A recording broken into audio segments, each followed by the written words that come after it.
చెప్పు. శివాజీ జయంతి సందర్భంగా ముస్తాబ్ అవుతున్న మా బియ్యం మంజర్ ఛత్రపతి శివాజీ నువ్వు చెప్పు ఇది అండొస్తుంది రా. ఇది ఎట్లా మంచిగా వస్తుంది చిత్రం.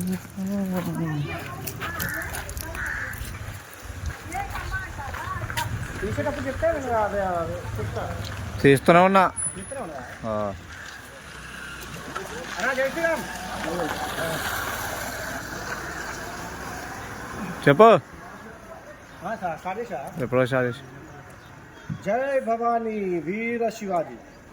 రేపు ఫిబ్రవరి 19వ తారీఖు ఛత్రపతి శివాజీ మహారాజు యొక్క జన్మ జయంతిని పురస్కరించుకొని నేడు జై శ్రీరామ్ నేడు శివాజీ విగ్రహాన్ని ముస్తాబ్ చేయడం జరుగుతుంది. రేపు మన బియ్యమంజర్ గ్రామంలో ఉన్న పెద్దలంతా ఉదయం 8 గంటల లోపు మన శివాజీ బస్తీకి వచ్చి శివాజీ మహారాజ్కి పూలమాలలు వేసి ఆయన జన్మ జయంతిని గ్రాండ్గా జరుపుకోవాలని కోరుకుంటూ సెలవు తీసుకుంటున్నా. జై భవానీ, జై శివాజీ.